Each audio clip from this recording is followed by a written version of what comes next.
Il y a ici une étude qui est intéressante.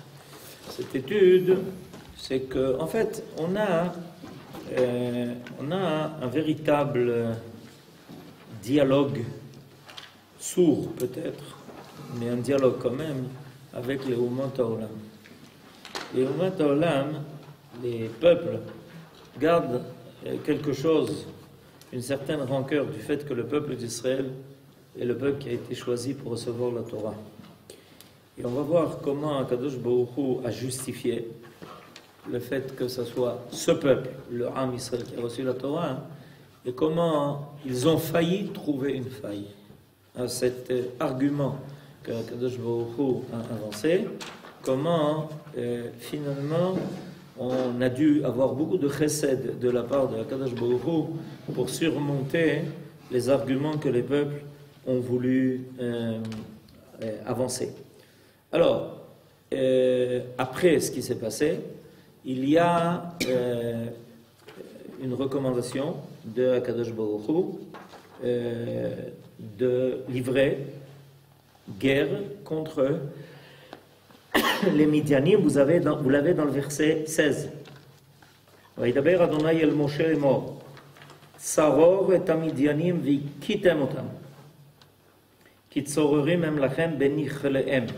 אשר ניקלו לכם על דבר פאור ועל דבר כוסבי בת נשיא מדיין אחותם המוכה ביום המגפה על דבר פאור.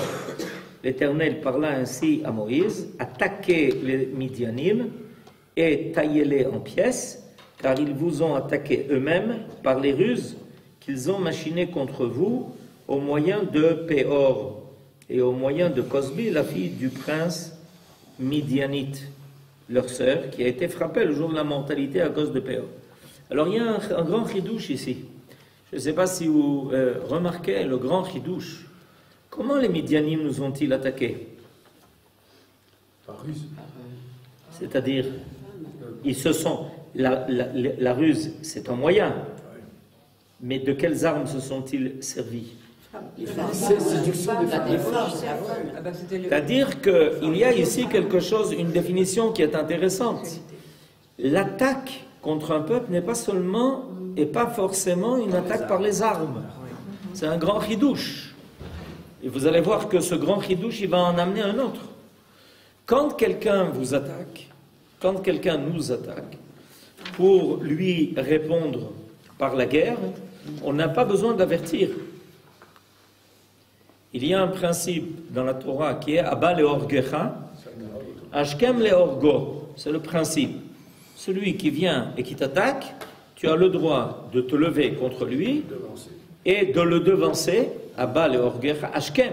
C'est-à-dire, fais plus vite, anticipe, mais titkof oto. Mais a priori, on a l'air comme si ça passe. Si on voit quelqu'un qui attaque à ce moment-là, on lui dit mais c'est honteux.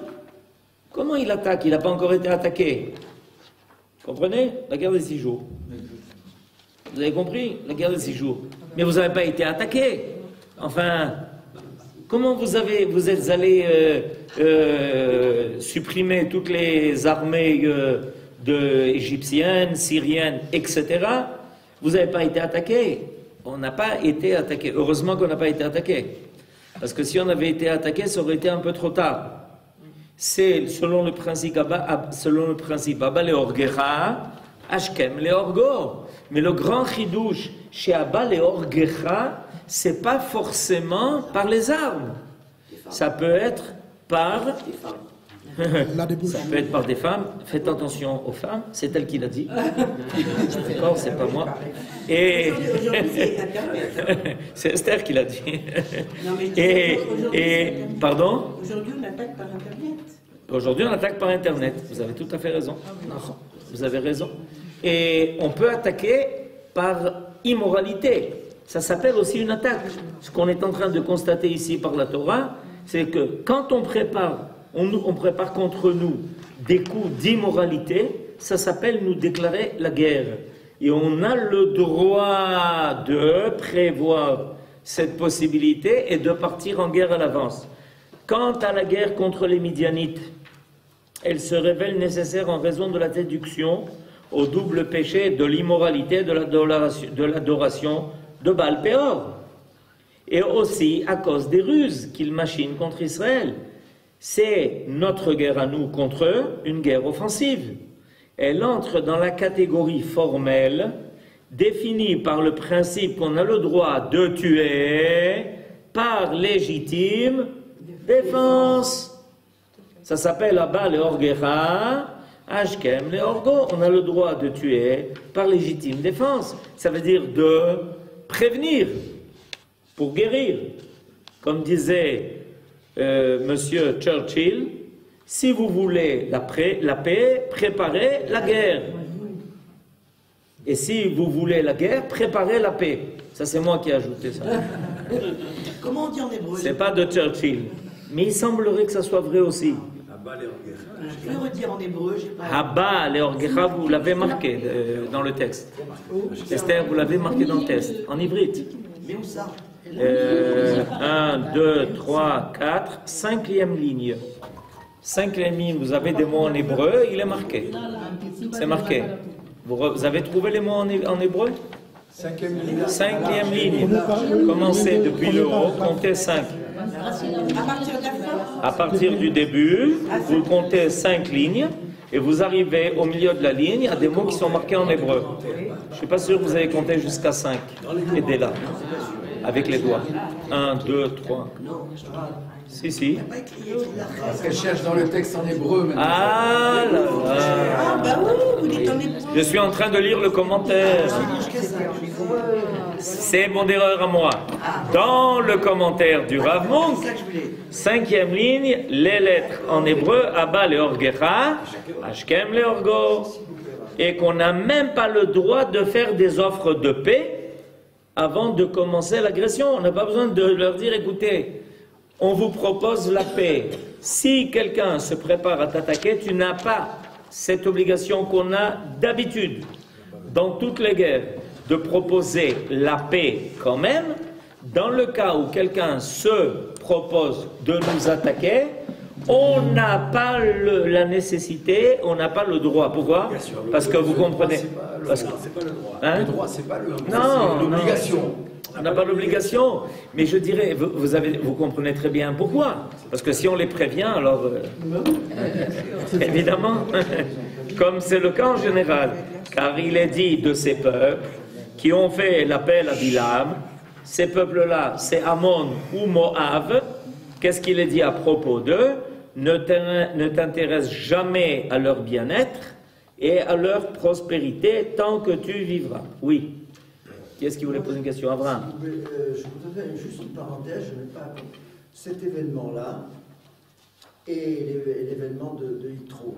Comment l'incorporer? Je ne sais plus si c'est avant, après. Excusez-moi, j'ai un petit trou dans. Alors, du point de vue chronologique, non, c'est une question importante. Du point de vue chronologique, c'est faux. Ah non. Parce qu'on ne sait pas si Yitro est venu avant le don de la Torah ou après il y a Marloquet. Ça ne veut pas dire qu'il n'y a pas de chronologie. Ça veut dire qu'il y a une chronologie et des fois, il y a deux possibilités de considérer les choses. Mais il y a une chronologie. On ne nous parle pas de la création du monde après la sortie d'Égypte. Non, il faut faire très attention. Quand on dit « En mukdam umeuchar batorah », c'est à ce principe que vous faites allusion, il s'agit d'autre chose. Il est possible que la Torah nous parle plus loin de quelque chose qui est déjà arrivé. Et elle a ses raisons pour cela.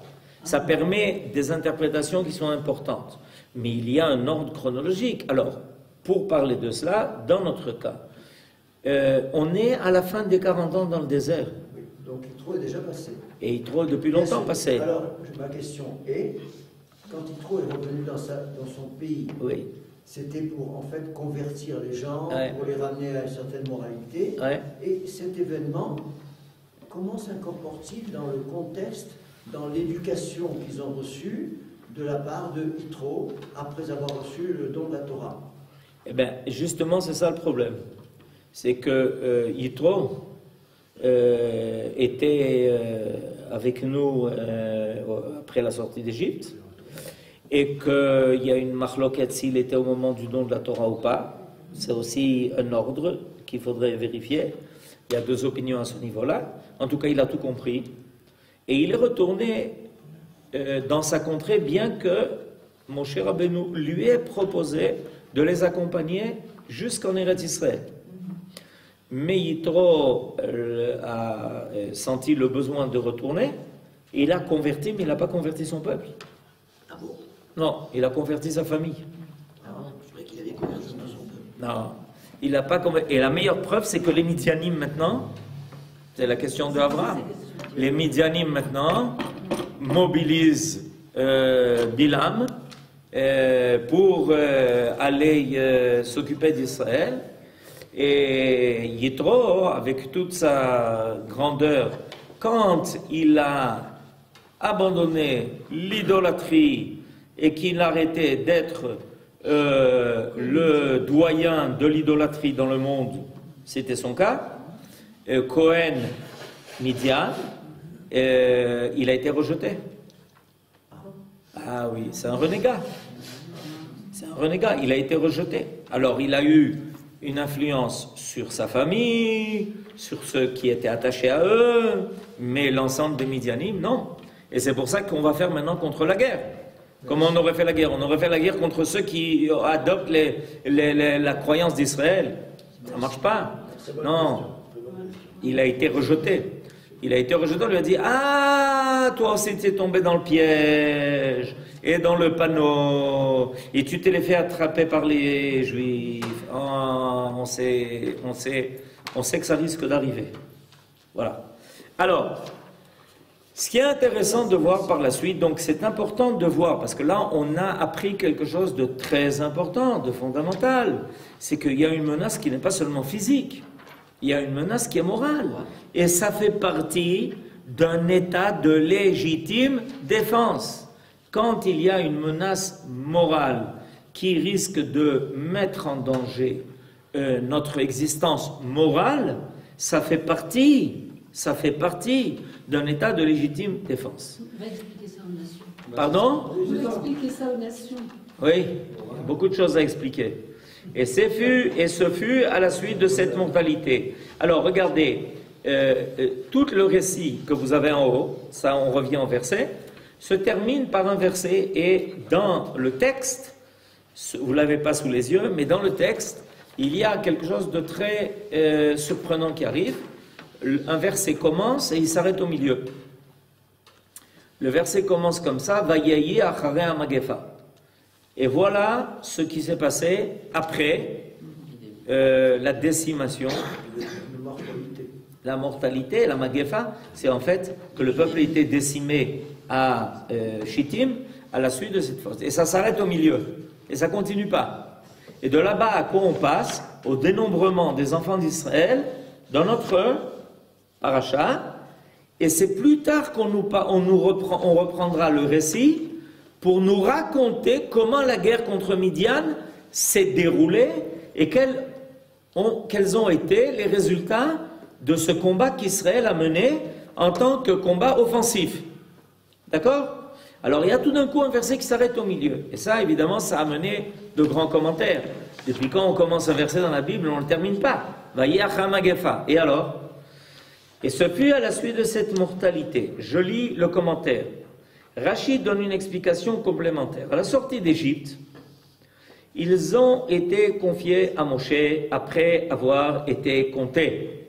Maintenant qu'il est prêt de mourir et de rendre son troupeau, il les rend après en avoir vérifié le nombre. Et c'est pour ça que dans notre paracha, Moshe Rabbeinu reçoit l'ordre de à nouveau faire le décompte des enfants d'Israël. Ça a été fait au début des 40 ans et ça se fait à la fin des 40 ans. Quoi? Hein? C'est marqué, c'est ce que dit Rachid. Est-ce que tu me rends le troupeau que je t'ai donné? Je t'ai confié un troupeau. C'est comme le maître du troupeau qui confie le troupeau à un berger. Et mon cher Rabbeinu est appelé un berger. Ra'aya Memna. Il est appelé le berger fidèle, en qui on peut avoir confiance. Akadosh Baruch Hu lui dit, ah, je t'ai confié mon troupeau, Israël, est-ce que tu me rends le troupeau comme je te l'ai confié? Cette explication donne la raison pour laquelle Moshe à la fin de sa vie, fait le compte des enfants d'Israël. Mais elle ne se préoccupe pas de la coupure du verset. Puisque c'est précisément à ce moment-là qu'arrive le dénombre. Alors on aurait dû Vayeacham Aragefa, Vayomer Hashem El Moshe. Ça a été Rosh Bnei Israël. Pourquoi ça s'arrête au milieu? Pour la psycha, qui suspend le sens de la phrase commencée, on trouve une explication dans la Psikta, c'est un midrash, cité par le Yalkut Reuveni. Pourquoi ce verset est-il coupé en deux? Pour t'apprendre que l'ordre d'attaquer les Midianim n'a été donné que plus tard, au moment du récit de cette guerre, au chapitre 31, donc pas dans notre paracha. Alors, il y a donc en fait quelque chose de très intéressant qui s'est passé. Dans notre verset, on nous donne un acompte. Quand il est marqué dans le verset 16, et l'Éternel parla ainsi à Moshe, attaquer les Midianim, en réalité, ce n'est pas à ce moment-là que Dieu l'a dit. Il l'a dit plus tard dans, dans la paracha de Matot. Plus tard. Et alors, pourquoi il y a ces trois versets, il y en a trois ici comme vous le voyez, 16, 17, 18, pourquoi ces trois versets ont été donnés en acompte? Et l'arrêt au milieu du verset, pour nous dire, écoute, on a commencé un récit, mais en réalité, ce n'est pas sa place. Alors on s'arrête, on passe au dénombrement des enfants d'Israël, et on y reviendra. C'est le but du fait que le verset s'arrête au milieu. Pourquoi ça s'est passé comme ça? C'est une bonne question. Mais alors pourquoi en avoir parlé ici? Voilà votre question. C'est pour te dire que la mortalité avait fait 24 000 victimes en Israël. Alors l'Éternel a dit, mes enfants sont tombés par la faute des séducteurs, et ceux-ci n'auraient pas de victimes. J'ai écrit dans ma Torah que l'accouplement avec un animal est puni par la mort de l'homme et de l'animal. Si un animal qui n'a pas d'intelligence est tué à cause de cela, comment laisserais-je en vie les Midianim qui ont corrompu mes enfants d'Israël? C'est-à-dire, tout se passe comme si la Torah, après nous avoir donné le récit de ce qui s'est passé à la fin de la paracha précédente, la paracha de Balak, où 24 000 des enfants d'Israël ont été tués à cause de cette débauche auquel les ont conduits les Bnot Moab, la Torah ne peut pas laisser ça en suspens. Elle est obligée de nous dire, sache une chose, ça ne peut pas rester impuni. Tu dois comprendre que immédiatement, ça ne va pas encore apparaître sur terre, ça apparaîtra beaucoup plus tard, quand Akadosh Baruch Hu va donner cet ordre à Moshe Rabbeinu. Mais tu dois comprendre qu'il est impossible que cette chose ne soit pas punie.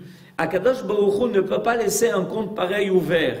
Un compte où on nous a fait succomber à une faute, à des fautes très graves, ça finira par être puni. Et d'ailleurs, pour que tu le saches, on va tout de suite l'annoncer, bien que ça ne soit que plus tard exécuté. Comme si la Torah veut nous dire, voilà la cause et voilà le paiement.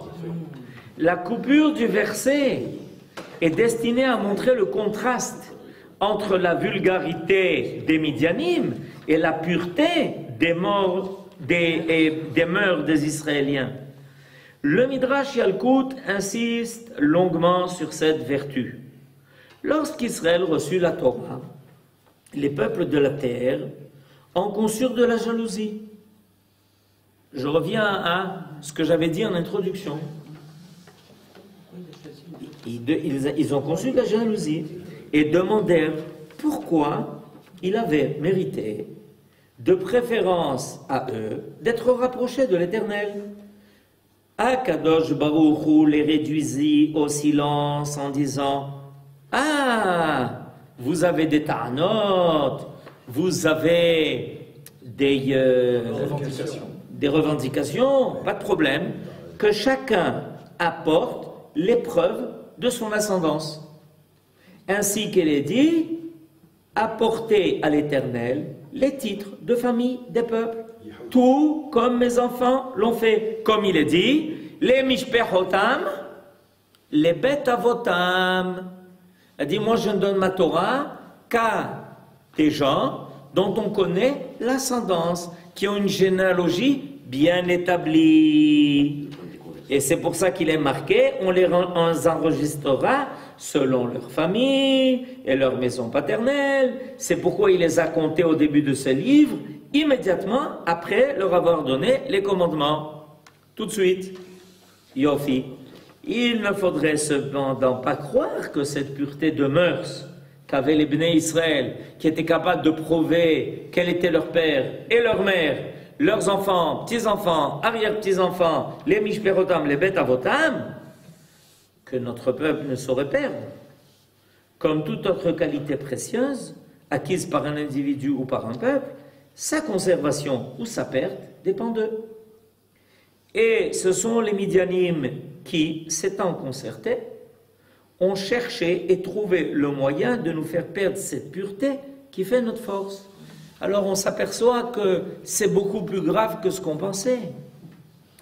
En réalité, le Bilam en question, dans son intelligence tordue, qui était dirigée vers le mal, il a voulu remettre en cause le choix que Akadosh Baruch Hu avait fait d'Israël.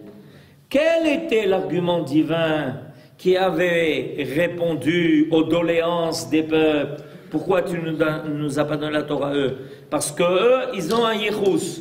Parce qu'ils sont me'od makpidim. Ils ne sont pas débauchés, etc. Pureté familiale. Ah, pureté familiale. Alors, qu'est-ce que Bilam a dit? Bilam a dit, on va s'occuper d'eux. Qu'est-ce qu'on va faire maintenant? On va remettre en cause cela même. C'est cela qu'on va remettre en cause. Et c'est pour ça qu'il a donné cet etza. Et c'est pour ça qu'il a donné ce conseil. Et le Midrash Yalkut explique le lien entre les deux parties du verset et entre les deux chapitres comme suit.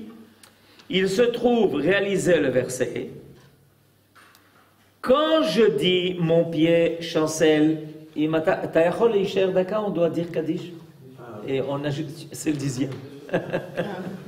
Il doit dire le Kaddish. Une minute, si c'est possible.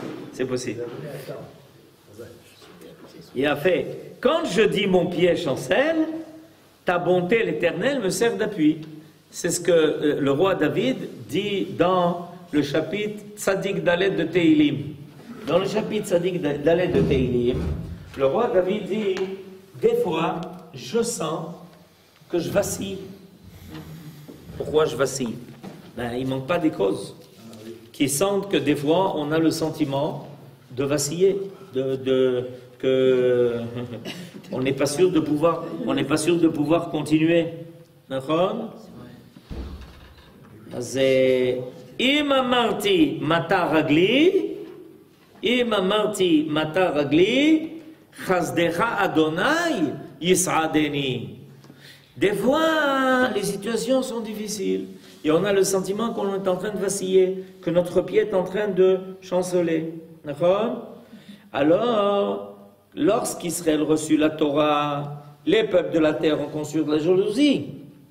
S'ils ont mérité de recevoir la Torah, c'est uniquement parce qu'ils étaient en mesure d'établir leur généalogie. Ken kulach yafar ayati verroulé, comme il est marqué dans Teilim. Les peuples, entendant ces paroles adressées par Dieu à Israël, se mirent à chanter ses louanges.